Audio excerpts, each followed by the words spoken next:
Hello, everyone, and welcome to the Decentraland Game Expo. We are so excited to have you all here. We have an amazing panel of guests lined up.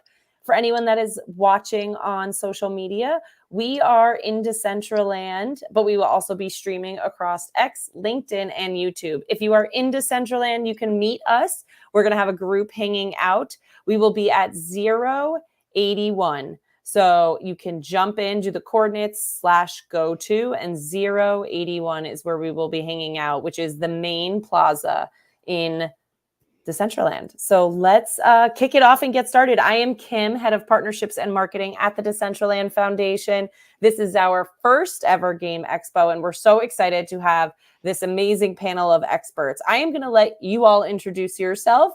We'd love to hear your name, your title, and the project you are representing today. I will kick it off to Mel, and then we can kind of just go down in order. Hey everyone, hi, thanks for having me. I'm Mel, I'm the content manager at Blockchain Game Alliance, BGA.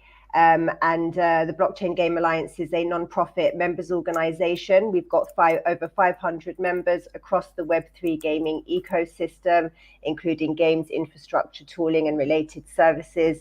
And our mission is to help our members to network and collaborate, gain visibility, and for the BGA to raise awareness and promote blockchain technologies for gaming.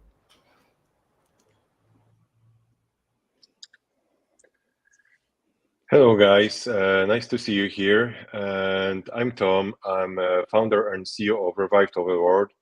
It's an immersive gaming platform with tools like no-code game maker, asset creator, marketplace.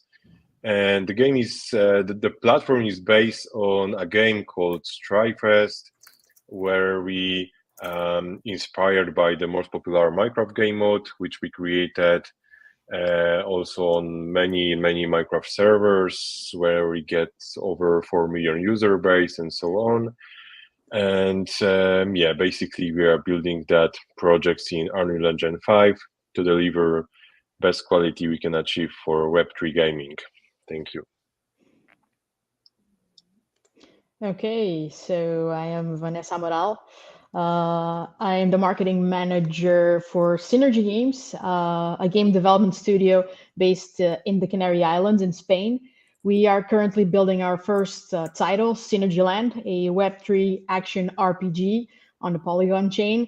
It takes place in a fantasy world of 4 biomes, earth, water, fire, and ice. It's free to play, already playable as an early access.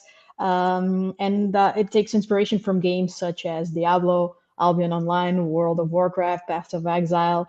The version that is currently live right now is the most casual one, the Island one, which is an NFT with 3 types of rarities and in-game utility. And on this island, you can craft items, build stations, farm, collect, grow your pets. But very soon we are launching the dungeons where you'll be able to kick some ass, defeat enemies, bosses, and gather precious loot. And in the future, more developments. We will be releasing more features like pet PvP, like Pokemon turn-based style, co-op, fighting, and so still lots going on, still lots to do, and we're super excited to be building in the space. Awesome. Thanks for joining. Go ahead, Nick. Hey, what's up, everybody? I'm Nick, so co-AMA lead at Neo Tokyo, along host of the Interlinked podcast, and on the council there. Neo Tokyo is sort of a one-stop shop for anybody who's an investor, a influencer, a streamer, or just a gamer, all focused on Web3 gaming. So whether you're coming there to invest or connect or stay informed on the most up-to-date sort of like trends or just to network, Neo Tokyo is the best spot for that I've found in Web3 gaming. Awesome. Well, thank you all so much for joining us. We are so pumped to have this panel of industry experts. As you can see, we have community members in world already watching. For anyone that is joining us online, we are in world in Decentraland. You can find us at the Game Expo Plaza. I will drop the coordinates right in the chat for everyone so that you can swing on by and hang out and follow us kind of as we explore. So we are in the main plaza here, but I know Blockchain Game Alliance has an entire section of the plaza, and we're super excited about that. Mel, would love to hear from you a little bit more about like why you agreed to get involved and how this kind of all came about from your perspective and what you're all trying to build at Blockchain Game Alliance. Yeah, I think for BGA, how this came about, I know you guys spoke to us about it and we're super excited to get involved. We do a lot of RIL conferences and events. So to have a spot in Decentraland and be part of a virtual event was awesome.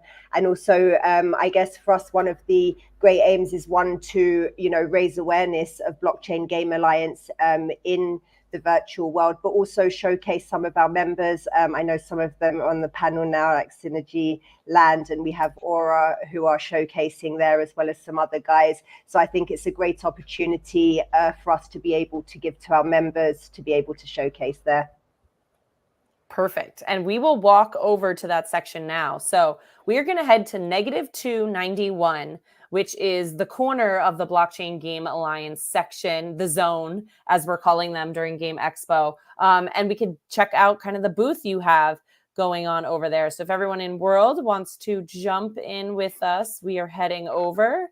Just give it a second to load, as these are all really big scenes with videos inside. But as you can see with each booth, we have a video, some content about the partner, as well as all of the links to social. So Mel, would love to hear from you from Blockchain Game Alliance. What are some of your, top initiatives kind of coming up these days? Top initiatives. Well, we produce an annual report, which will be starting again soon for 2024. And one of our big initiatives is to provide service packages to members as well. These are new initiatives that we're bringing out. The biggest thing that we do is attend RIL events. We host a lot of booths or side events at different conferences, and we'll continue doing those throughout the year. The next one being at ECC in a week or so's time. We'll have a big side event there. Perfect. And I love your booth. It looks so fun. It's awesome. It's awesome. I know Flav's been hanging out there. I caught him on the video there for a second, but he's been hanging out in the zone. And yeah, very, very cool. Really, really excited to be there. And how many games do you all have in Blockchain Game Alliance estimated? Yeah, we have over 500 members, and I'd say about half of those are game studios, developers. Yeah. Perfect. Amazing. And then on the other side of that, we have tooling, infrastructure, and lots of other different services, NFT platforms, chains, etc. Great. And as we walk around, you could see the other booths from the Blockchain Game Alliance. There is Ride to Survive from Euphorica, which I believe is right next door. Then we have Desolation, and to the left, Synergyland as well. So let's walk our way over to Synergyland. And Vanessa, can you tell us a little bit more about Synergyland, how your booth kind of came to be as well, because it's such a fun space? Yeah, so we joined the Game Expo via the BGA, of course, as one of their partners. And yeah, we found this opportunity super interesting for us to showcase our game in the virtual world. The Decentraland has such an interesting virtual world where you can explore and meet new people and everything. And we wanted to grab this opportunity to try and showcase the game as best as we could.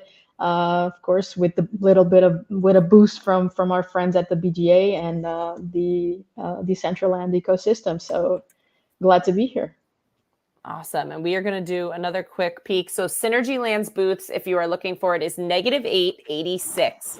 So you can jump right over. It'll teleport you. But honestly, all the booths have been so fun. I recommend just like walking around. Some of them have wearables to claim inside. You could jump over to the games themselves. So a lot of fun to come in and explore. So really excited to have you all here. As we kind of explore and move around, I would love to get to some of these bigger questions. So one of them being, looking into next year, what do you see as the most significant trend shaping the future of blockchain gaming? Now, I know this is a big picture question and we could spend the whole hour on this topic alone, but let's pick one trend you're excited about and kind of how you're project and team is thinking about it. Tom, I'm going to kick it to you to kick that one off. Yeah, for like upcoming year, I think the most significant trend will be, of course, opportunities to earn, trade, leverage in game assets in broader financial ecosystem. And our project is already exploring ways to give players opportunity, just not to only own the items, but actively make revenues through their creations, resell purchased items. So the ownership of the items is the most significant trend as I see it. Perfect. Nick, we'll have you weigh into what's a trend you're looking at and excited about. Yeah, so from my role as AMA host and podcast host, I get to talk to a lot of different projects. One of the most recent ones that's been coming up a lot is the AI trend, of course. So whether that is AI avatars, AI generated avatars, whether it's AI linked like LLMs to NPCs. There's the entire dev side where, you can really cut down on the amount of dev work with some of these AI tools. You've got sort of this promise that we got right when Web3 gaming was starting for interoperability. Some of these AI tools will be able to actually make that a reality by, porting whether it be your NFT avatar, or your regular gaming avatar into these other games and following the rules of that universe. So I think next year that's going to be, for the rest of this year into next year, that's going to be a big trend. Vanessa, as you guys are gameplay building, how are you integrating AI? Not yet, but we do see the potential, and we've been having conversations about it backstage, behind the scenes. But we do feel that, as Nick said about the NPC interaction with the players and the more the immersiveness that AI potentializes. So it's going to have a transformative impact on the blockchain gaming. Well, although we are not yet creating these immersive gameplay experiences, we are aware that this is a trend. We need to go there because AI, the potentiality that it has, whether it analyzes these algorithms and tailors the gamer's experience to their wants and their needs. So I think there's definitely something cooking there, and definitely going to dive deeper into that.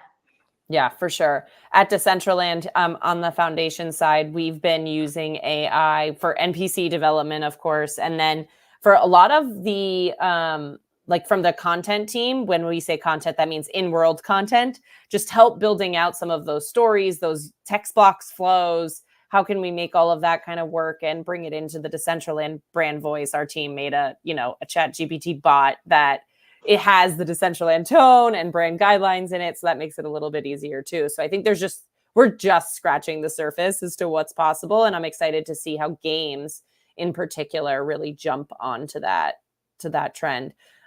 Mels, anything you're excited about in terms of trends that you're seeing from having exposure to, so many games within your network? Yeah, I mean, obviously, I think AI is the most significant trend that we're seeing for all the reasons that have been mentioned. I guess the other trends are looking at interoperability, play to airdrop, a trend that we're seeing a lot of engagement with at the moment. And I think it's a great type of campaign for projects to gain interest and player engagement, and opening up new monetization streams for developers. And also, I'm not sure if this is considered a trend per se, but seeing a lot more Web2 developers entering into the Web3 arena as well. So a lot of exciting things happening, I think, and it'll be interesting to see what happens in the coming year. Yeah, absolutely. And I do want to note, if we have any game developers, coders in the audience, I know many of the Web3 game companies we have talked to on these panels, ourselves included, are hiring.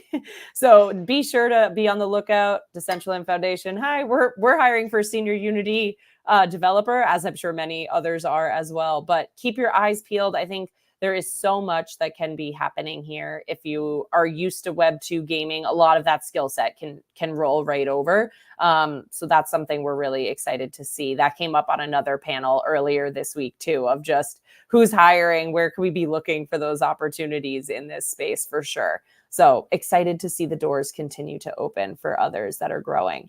Vanessa, I know I had you answer the AI question, but is there a different trend you guys are looking forward to and maybe capitalizing as you're building the game? So it's not really, like Mel said, a trend per se, but I think what we will keep on seeing is the improvement of the play to earn or play to airdrop models, and the connection between high quality gameplay. So while the initial wave of blockchain games were like more focused on the financial aspect, I think the next generation is going to be blending these with engaging immersive game experience. So we are at Synergyland, we are responding to this trend by investing heavily in our game design and user experience. So yeah, because both our founders are actually from the Web2 dev world, so they bring a lot of that knowledge on how to create fun and engaging games, and now building on the blockchain and bringing that player ownership and earning to the hands of players. Love that. Definitely. There's so much to be excited about in this space. And as we all always say, we're still so early. So the trends are coming at us fast and heavy for sure. I would love to hear more about the advancements in blockchain technology that could really be impacting Web3 gaming. So over these panels, we've been talking about, like, number one, what's most important is the game has to be fun. But after that, like, what could games be adding to have that Web3 element, and what Web3 elements have you seen that people are getting excited about? Nick, do you want to kick this one off? Yeah, would love to. So one thing that I'm seeing, or overall, I think really the next wave of crypto gaming and how they integrate blockchain is creating new features. So we had a huge wave of, this is the Web3 World of Warcraft. This is the Web3 Call of Duty. This is the Web3, insert whatever. And we hadn't seen a lot of actual like technology shaping the way that people play video games.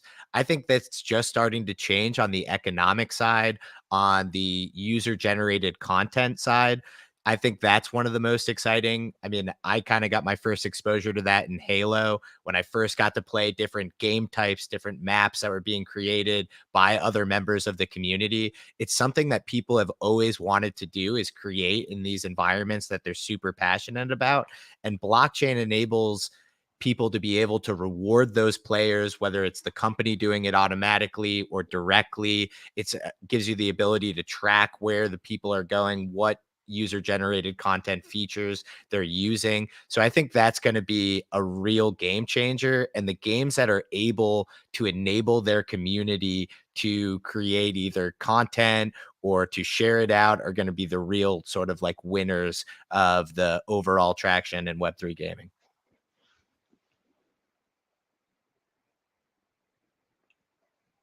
Hey, Kim, I think you're on mute. I am.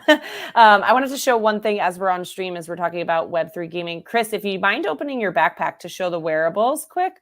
One of the things that we've seen in our world, what is blockchain based for us, is these wearables and emotes are all individual NFTs that users can buy, sell, create, earn. So for creators out there, you earn 97% of all revenue from your wearables and 2.5% on secondary. And that ability to have secondary on your assets in gaming is just such a fun element that Web3 can really enable. And so just wanted to be able to show that off for those that may not be as familiar with Web3 gaming that are listening in, of like, what is blockchain based? So for us, it's the wearables and emotes, rather than every individual action. But I know every game kind of takes it differently. So Vanessa, for you, kind of passing over, what Web3 technology are you excited about, and how are you using Web3 technology at Synergyland? Well, in terms of Web3 technology, right now we have integrated our collection of NFTs into the blockchain, of course, the Polygon, and we are using them to provide utility for our gamers inside of our ecosystem. These bring the gamers the boosts they need to be able to accomplish different sets of things in game, also perks within the community, of course. But I think the impact that the most profound impact on Web3 gaming is probably scalability solutions, like layer 2 protocols and sharding and stuff like that. So I think we will need to take a look at and break these barriers that lead to eventually this called mass adoption that we so desperately need. Not desperately, but we are so eager to have. So I think these layer 2 solutions, such as rollups and state channels, that allow for off-chain transactions to be faster and cheaper while still being secured by the main blockchain. So I think, yeah, it's definitely these scalability issues that are going to be impacting the the Web3 gaming space in technology. Yeah, absolutely. And Tom, it looked like you wanted to add something there. Go ahead. For me, I'm most excited with the technology and advancement here in blockchain is that we can ensuring, game assets that they will be compatible with various platforms, giving players freedom and utility. We are working right now for a couple of partnerships when we exchanging 3D models, for example, where user who have one NFT in one game can use it in another game, and also there are tens of thousands cool NFT collections that are not part of some game, and we can add some more value to it by giving more utility, by actually add those assets into the game to be usable asset, for example clothes or something else, you can, for example, switch pictures to avatars and so on and so on. This is exciting for me because I can bring much more fun stuff into the game, which are actually in digital world right now. So this is for me how I see it. Absolutely. Mel, anything you wanted to add there? I mean, I think one of the big advancements is, as Vanessa said, layer 2s and alternative and gaming focused blockchains that will, reduce gas fees and give a more seamless player experience, for example. But I guess one of the things that I'm excited about is the intersection of the physical and digital. So digital items, I think, are very cool and have a great crossover, RIL, as well as an appeal to gamers.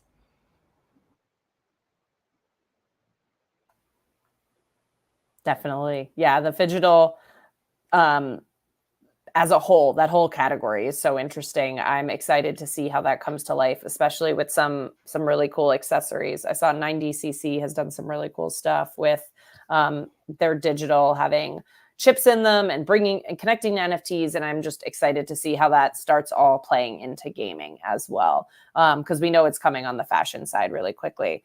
As we look at gaming, so much of this is about digital identity and how people are crafting their identity in each game, what type of character they're becoming, who they are. So I'd love to hear from all of you. What type of games do you like playing? What's your gaming digital identity? I'm personally more of a social gamer. So I like playing things that aren't too hard. They're fun.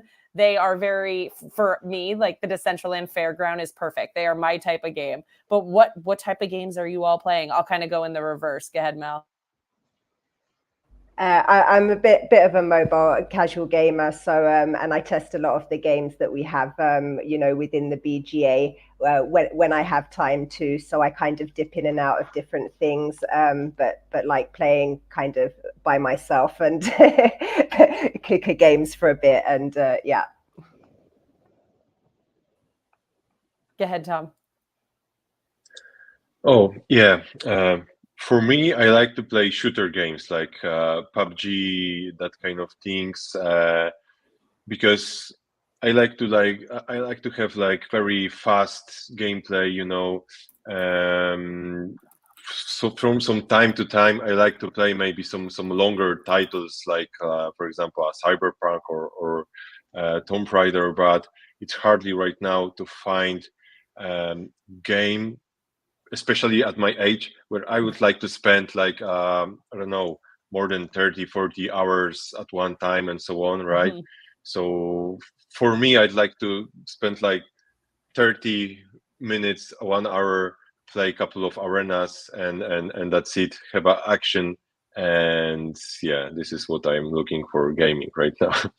Yeah, we're gonna have Chris run over and play one of the new games that was built for Game Expo while we're talking as well. This is more of a social game, try to build the road and connect it at the end. But everyone that's playing the games in World, if you play the game, you will win a ticket, which you can then bring to the claw. So old style fair, the claw comes down, picks one of the prizes. These are a bunch of different wearables and emotes from throughout Decentraland's history that you can come in and win. So just a fun additional element. So if you are in World, this game is called Neon City. It is at -675. All right, Vanessa, what type of games are you playing? Well, it depends. Right now, I'm playing a lot of Synergyland, testing the game, and when we have this new launch coming up, so we are testing the latest builds every week, and everyone tests the games, the marketing team.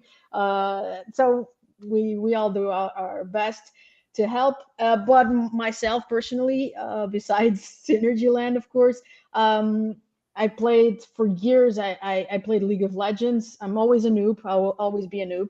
But I found it really, really fun to play with my friends, and it was really, really interactive, and it was a way for us to connect because we live so far from each other.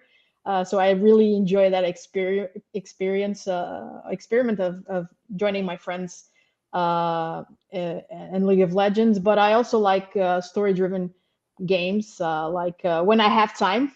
I took a vacation once, to 1 week vacation, just to play The Last of Us, the first one, because I didn't play it before. So I took a week off and said, I'm going to play this game for a week, and I played The Last of Us 1. I'm going through Last of Us 2.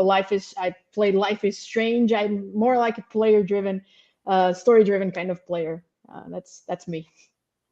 Nice. I love that. I love a week of vacation just to play some games. Like, I feel like we all could use that in our life. I think it should be built in to all of our corporate cultures. If you work for a game, you get a week off of just gameplay, and then you got to come back and tell everyone what you played. I'm all for it. Yeah, right? How fun does that sound? Like, this is recorded, send it to your bosses. We'll get it handled. Yeah, we are incentivized to play at Synergyland. They go like, absolutely. Haven't you played today? Yes. Go play. Yeah, I haven't gotten a week of gaming in a while, but I'll usually get like burnt out, and that's when I'm like, okay, shut this. I'm gonna play whatever, a day of something. So I've been gaming since I was like 6, so I cut my teeth on Pokemon, played a tons of stuff ever since. Lately, a lot of first-person shooters, a lot of story-driven first-person shooters. Been playing Doom Eternal lately. That's just like a great way to blow off steam. One of the best soundtracks, I think, in gaming. But probably the most I spend my time playing is Total War. So big RTS game, conquer, set up cities and then fight all the battles. So that I've played pretty much them all. So bit of a strategy gamer, bit of a jack of all trades, but usually just happy if I'm gaming. I love it. So much fun. Chris, once you're ready with this game, let's jump to another one just so people can see the variety of games. So this is, single player, build a road.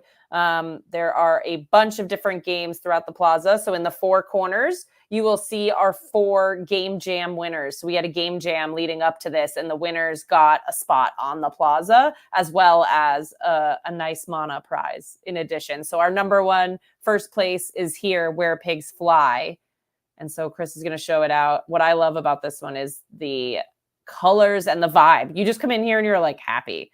I feel like it's been a little busy with the Game Expo. And so running in here and just being like, here's my moment of calm. This is fun. And what I like about this one too is it's social. So I can watch other people play. It reminds you of the fair game where, you shoot the gun and you watch the animal go up. But this one, that goes across the rainbow, which is so cute. We just did a creator tour with the creators of this, and I just loved that idea and backstory of how you want to see the pigs fly, which I was joking. And on Twitter, I started seeing memes about like, Web3 gaming will take off when pigs fly. And now we have such an amazing game to send everyone as they say that.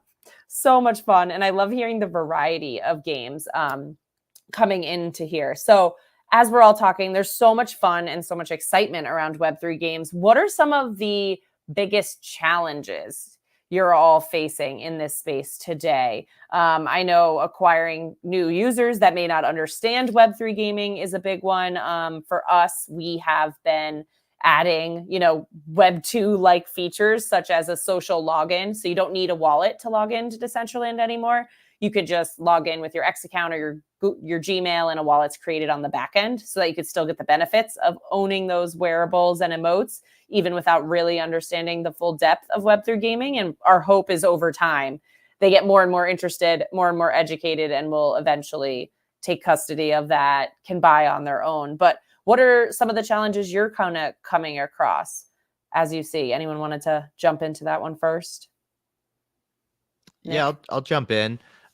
So what I'm seeing across a lot of games, to take it from a little bit of a different perspective, is promises that they made in the last cycle being one of the biggest challenges. So when these games came out, especially the early games, the ones who are coming out in sort of that, I'll say the first big wave, the post-Axie sort of like wave, or during the Axie wave, is that the cycle was different, the audience was different. And so when they were building out these communities, they made a lot of promises that then, I say everyone in Web3 gaming got a crash course in game dev, that AAA games don't get spun up within a couple of hours or a couple of months or even a couple of years.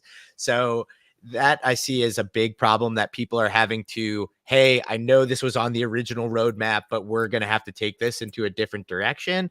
It's one of the reasons why tech companies usually stay private, is you need to have sort of this time to iterate, to fail, to pivot, to take in new data. So that's definitely been one of the challenges that I've been seeing, especially for some of the more established players. Yeah, for sure. I think the underestimating what it takes to build a game is very high on that list. Vanessa, I see you nodding. Yeah, I agree with everything that Nick mentioned.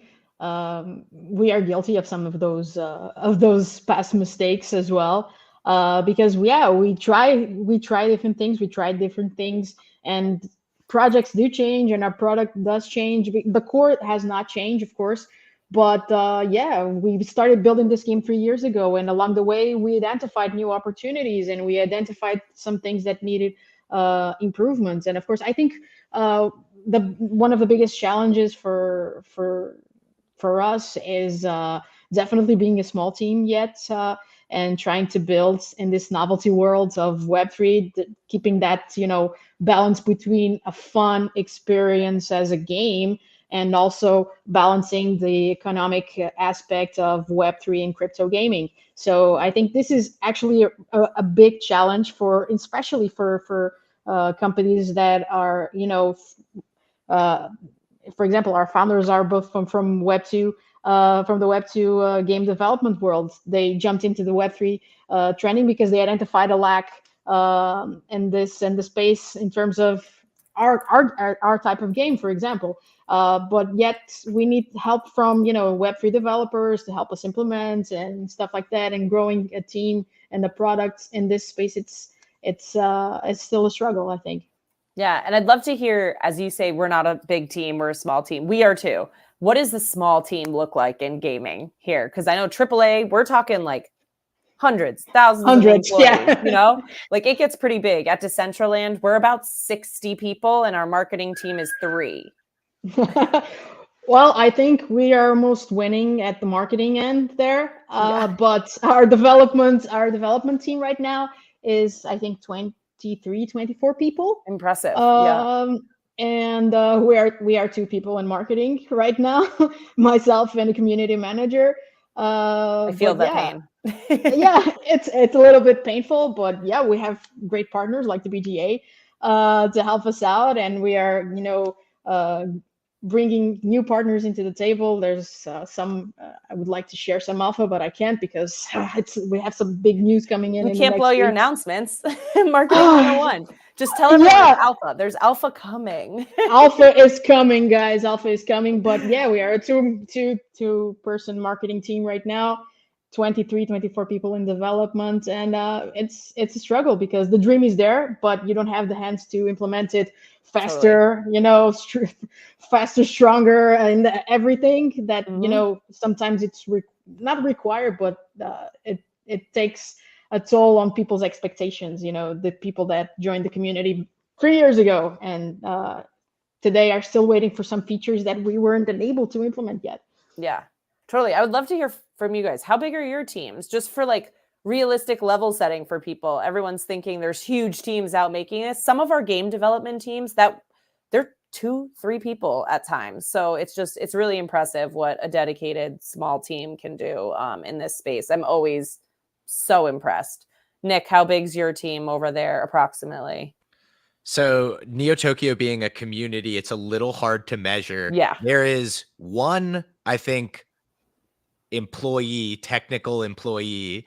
And then how we sort of build things is community members find a problem in the community or a way that they can enhance it, and then find out a way to make that sustainable by making money. And then we do a revenue split with Neo-Tokyo. So to give me my best sort of estimation, I'd say there's like probably 20 to 30 people building in Neo-Tokyo outside of all their own respective projects. And then maybe another 10 to like 15 is the sort of like core team.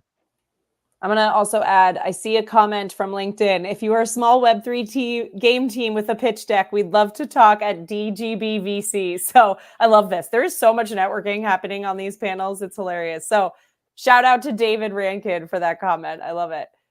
Nick, I love the community-driven problem solving. That's something that's happening in Decentraland as well. So we're the foundation and the DAO and the community side is absolutely doing that. And I think being able to make your own little mini teams and go after and dedicate time and focus on solving these individual problems is the fastest, nimble way to get things done. So I love seeing that. Tom, how about you on your end? How's your team kind of built? Yeah, basically we have around 20 people working on the project. Just for the development, artists, let's say. So it's like that. Kind of, I'm not say the biggest studio, right? But yeah, this is the amount of people which are actually working on the project. And what kind of developers are you looking for? What type of code base are you working on, etc.? Yeah, basically for the game, most likely C++, right? They have to know Unreal Engine. We have also a chief blockchain technology officer who have his own even development studio, so we don't have to worry internally about all the blockchain technology issues and so on and so on. He have like 12 years experience by developing coding, 6 years in blockchain. So yeah, that's that. Nice. And Mel, over at the Blockchain Game Alliance, how big is the alliance? We're a small core team. There are only 5 of us in the core team, but we also have country ambassadors, board members, and with over 500 members who all are really enthusiastic about what we're doing at the BGA and kind of create that ripple effect in terms of communication and so forth. So in some ways, it doesn't feel like we're such a small team because we kind of have a lot of support from the community as well. Yeah, absolutely. I know we rabbit hole down that question, but it's interesting because it comes up as a challenge. Often we see people will say, well, I want to build this, but you can only have 2 of the 3, we say, fast, high quality, and cheap. And being able to do that with small teams is impressive. Sorry, fast, high quality, and good. So being able to do all of that is amazing. So jumping over to one of the other questions we were hoping to discuss with all of you is, do you see any regulatory roadblocks ahead for blockchain gaming, and how are you all planning to like best prepare for them with things changing so frequently? How do you stay ahead? Mel, as an alliance, I feel like you help advise your companies and your games on board. What are you looking for as you're paying attention to regulatory?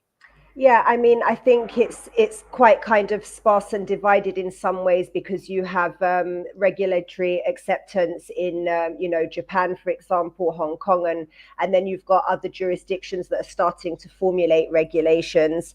But we've still got quite a way to go to have, I guess, global acceptance in the regulatory sphere. I think the way that the industry, or us at BGA, the way we can prepare is by working together to create standards. So like, for example, we work with OMAR 3. They have a lot of working groups trying to standardize across the industry, working with policymakers to help be part of that conversation as well, on the regulation of digital assets, crypto rewards, and other mechanisms and infrastructure. Makes sense. What about you, Vanessa?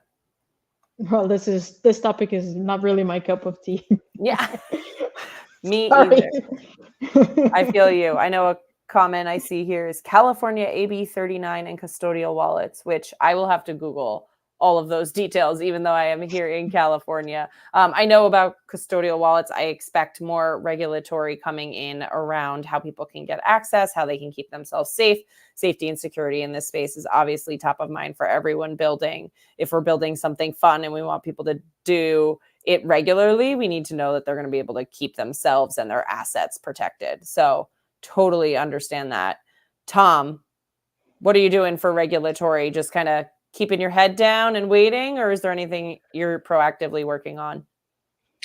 Yeah, to be honest, I'm not the expert here, like my friend here, but we have like a lot of experienced legal experts in the company. Works for us. We have also very good like advisors who also are legal experts. So we always are on time with the regulatory bodies and so on, right? So the best way is to ask, let's say, for everything if this is okay or no. And when it comes to regulatory, there are a lot of like potential challenges. Governors are still figuring out how to regulate the digital asset and blockchain technology. So we just have to produce the project and produce the games, and legal experts have to like advise us how to make it like right to fill those regulatory requirements. Perfect. And just for everyone that's been paying attention, we had a comment here about California AB 39. This is the one that is about digital financial assets law. So it's a bill to regulate how the digital financial asset businesses are handled in states. And this is the California law. So just keeping an eye on what's happening in each state, in each country is so hard. We are a global economy with Web3 gaming. I'm curious to hear from all of you, what areas of the world do you see the most interest coming for what you're working on? On a country basis, for us, like at Decentraland, the individual country is the United States. But as we look at it on a continent or big group level, we see a lot of interest from Europe and Asia as well. So curious where you're seeing the pockets of interest for what you're building. Nick? Yeah, so most of Neo Tokyo is based, I'd say, between the United States and Europe. We do have members from all over. So, of course, Asia is big, South America, Africa coming more and more online, particularly on the mobile gaming side. They're becoming a greater focus. Starlink beaming satellite internet into like Africa is just going to continue to bring them online. But seeing a lot of focus on Southeast Asia to like kind of tie it back to the previous question. Jurisdiction makes a big difference. So, I'm talking to projects in Indonesia that have the full backing of their government, which seems surreal, even coming out That's of my amazing. mouth, coming from the United States. Right? So yeah, we're seeing interest all over the world, but for Neo Tokyo, I'd say the majority is coming from the West. Perfect. Another country we actually see, area we see a lot from is Dubai. So in even though scale and size, we're starting to see that continue to grow, and so many invites to conferences there and what's happening. So I think there, the government and general business nature is very positive. Tom, what are you seeing for regions of the world where there's interest? Yeah, because our like game is inspired by Minecraft, and let's say around 300 million copies sold worldwide. So we have to keep the project worldwide, but around 400 million copies was downloaded in China, right? So this is also a good market for us. So definitely Asia and the rest of the world, right? And for that type of games which we are working on. Vanessa, where are you seeing the interest come in as you're building? Yes. So initially, when we started, we had lots of interest from Europe because, well, we're based in Europe, in Spain. But then we saw a growth also in Latin America, especially Brazil. We have lots of community members from Brazil. They're super active in our community and they're super fun to be around. And also from the Philippines, like it was mentioned here, I think Nick mentioned Southeast Asia. Also, and in Europe still we have lots of community members from Poland. I don't know what kind of communication was done there previously, but we still have lots of people from Poland as well. So yeah, this is where we see the most interest right now, and also what we know we want to target in the future, as we know the gaming space and the crypto gaming space is big there. Awesome. And Mel, with your 500 members kind of across the world, do you have particular pockets or is it really just everywhere at this point? Yeah, I mean, we are a global organization, and I think at different times when different things are happening and it can be based on regulation, you may see an influx of members from a particular region or another. You know, for example, a lot of companies based in Japan who want to export their products globally, and the same vice versa, products or games that are in the rest of the world want to export to Asia, for example. So there's quite a crossover. We're open. Obviously, India has a lot of developers as well who want to export their products, and Latin America also is a little bit of a focus for us at the moment. We've got some very active members there, and obviously it's a very big audience as well. So yeah, we're definitely global in terms of organization and businesses that we support. I love that. And I think if we're tying it back to the beginning of this conversation, just about use of AI, I'm really excited about the translation opportunities, having such global audiences and being able to translate different gameplay across the world, depending on where someone's signing in from, could be a really amazing use case as it develops further in the future. So excited to see the opportunities for global gamers as we continue to build here. I'm checking in on time. We have about 10 minutes, but I would also love the opportunity to, if you guys have questions for each other, as you're all builders in this space, I know we continue to learn from one another. So if there are any questions about how someone is building anything, or I don't know, just continued learning, I love to be able to hear. Mel, I know you talked about your ambassador type of program. So would love to hear how that's working for you and how you're incentivizing those people to get involved. Yeah, I mean, people generally want to get involved because it opens up opportunities for them. Obviously, they become a point of contact in the country or region that they're in. But at the moment, we have some great ambassadors in Japan, for one, Hong Kong, South Korea, also in Latin America.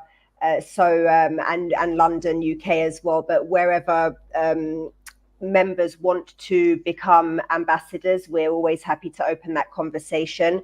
We have started a referral scheme for them as well to be able to, I guess, receive more rewards and perks for their contribution to the BGA. I love that. I'll be reaching out to learn more. Cool. Opening up the floor, if there's anything you all would like to ask one another or talk about in our final 8 minutes here as we go. Also, if you're in the community and you have questions, I am reading them as they come through on LinkedIn and YouTube as well. Some also on Twitter. Let's see. But if not, I can keep going. I just wanted to offer the opportunity because you all probably haven't been on a panel together yet. In fact, I think I was in a panel backstage with Nick back in January, I think. Awesome. I love Crypto's a black hole. It's so hard to keep track of how long ago that was. It could have been 6 months, years. No, yeah, it definitely feels like it was a long time ago. Absolutely. Yeah. I got into this space in 2021 during the COVID time, kind of obviously when a lot of people found blockchain, metaverse, virtual world. But it's amazing how, although it's so big, how small it still is compared to Web 2 environments. So curious to hear from all of you as you're looking at your audiences. Are you leaning towards hitting more Web 2 audiences? Or are you really going after those that are already Web 3 native? I think I can speak about what we're going at with this. Our goal is to eventually stop calling it Web 2 and Web 3 and just be games. I think it's where we're all. That'd be great. We all, yeah, that's where we all want to go. It's that place where there's the adoption and people from all the spectrums just come and enjoy the products that we are creating for them and the experiences we are creating for them. So really, we sorry, I forgot the question. It's really late here in Lisbon. No worries. I was saying, are you intentionally targeting Web 2 or Web 3 or kind of a mix of everyone as you go out to look for new users? Yeah, initially we started by targeting Web3 users because we are a self-funded project till now. We have been totally self-funded, and the community has helped us, build Synergyland. But yeah, I think it's super necessary to get out of our bubble and just go and bring those Web2 players into the space and enjoy the products we are creating. We are building better and better games every year. So let's get out of our bubble. Let's target these people. Let's use the tools that we have to grab those eyes into it. We are living in. We keep targeting the same communities over and over and over and over again. And there's so much more to places to go and people that need to see what we are building. Totally agree. Nick, I saw you nodding along as well. Your community, how are people finding you? Where are they coming from primarily? Yeah, so we did do some early Web 2 sort of onboarding attempts early in Cichocki's career. We had a big PUBG tournament that got a lot of traction on Twitch, big sort of like prize. What we found for our community, which focuses on Web3 gaming and is investors and influencers and sort of people in that, we really focus on the Web3 aspect, because if you're going to get onboarded from Web 2 to Web 3, it's not like really like Cichocki's where you start. Like once you get into Web 3, then it kind of makes sense to get like onboarded. Now, to kind of take that hat off and put on more of the podcasting AMA hat, we still sort of focus on the Web 3 side because of the nature of the podcast where we're interviewing founders or some of the higher ups at these games. It just instantly gets technical. I've got an awesome dad who listens to my podcast, isn't a gamer or Web3 guy. And so he'll let me know. He'll be like, okay, so that I understood nothing. And then I was talking to Tony at Shrapnel, me and Ben were, and then sometimes it gets a little closer. He's like, oh, I got like 20% of that. So we're definitely Web3 focused. I would say any other insight I could add on that question is this is the first cycle that I've seen projects like sort of the last cycle. Everyone was, we're onboarding Web 2, we're onboarding Web 2, we're onboarding Web 2. This is the first time that we're really seeing in the last 6 months, some projects saying, we're just focusing on the people that are here. And we think that's a big enough community in order to target for our game. And if we make something really fun, Web 2 will come and get onboarded. So that's what I'm seeing from both sort of an NT hat and then sort of the gaming center as a whole. I love that. I always think back. I got a sticker t-shirt from Alchemy at one of the conferences, and it just said, my mom thinks I work at Bitcoin. And it's probably my favorite Web3 swag item because I try to explain what I do to friends and family. And I'm like, it's a fun virtual world. Just come in and play. But my mom will be like, I think there's crypto. And how do you do this? And so I love that your dad listens, even if he gets 20% of it. That's so sweet. Eventually, we will be pulling those family members in slowly, but it's a long lead at times. Yeah, we're just roping them in, finding one thing at a time. For me, I'm like, oh, any family members that like gaming, come to the Game Expo, or our music fest is such a fun one. I'm like, just come watch a virtual concert. Like, so there are those events that are like entryway events that I think we could really pull people into for sure. Mel, what are you seeing? I feel like for you, it's they're in the blockchain. Well, actually, obviously we are aimed at Web3 and we want to raise awareness of blockchain technologies, but we also, I guess, are a bit of a starting point for Web2 projects that want to enter the Web3 space, because we can support them in that way in terms of speaking to the right people, getting the right insights, and being able to connect them with the right tools and infrastructure to be able to integrate Web3 into their games. So for that reason, when we go to events, we go to a lot of Web3 events, but we also do the gaming conferences. We also do some tech conferences as well. So whenever we get a chance to raise awareness or educate on blockchain gaming, we obviously try to jump in and do that. And we do have some quite large Web2 members like Ubisoft, Square Enix, for example, AWS, who, when they wanted to enter the Web3 realm, they obviously wanted to join BGA as well. So we are a bit of a crossover. Totally. This was our first year doing GDC, the Game Developers Conference in San Francisco. And it was so much fun, but it was interesting to see there how many of the groups sponsoring, presenting were Web3 versus Web2, and how they were marketing themselves. Were they outwardly saying they were Web3, or was it kind of in the back end? This was the first time we went. We were sponsors. We had a booth, and we're talking about it as a virtual social world. Many people knew who we were, some did not. And so being able to understand how important was blockchain to them, and did they have a visceral reaction if you said it was blockchain, knowing they're, gaming native people. So it was a really fun thing to do, and definitely recommend stepping outside of our bubble and going to hang with just gamers. Web2, Web3 doesn't matter. It's just being a part of that gaming community is what really matters in the long run. And just to add one thing, sorry, I think it also helps us to understand the challenges that we're facing within our industry in terms of mainstream adoption as well. Absolutely. Yeah, totally agree. I think that's a great wrap-up moment. We are right at an hour. So thank you so much for joining. This was such a great conversation, all about facing the future, the trends and predictions in blockchain gaming. As you can see, there's a lot of members in the community there hanging out in World, watching live in Decentraland. If you are watching on any of our social platforms, we will be continuing to hang in the plaza. This is a 24-hour global event.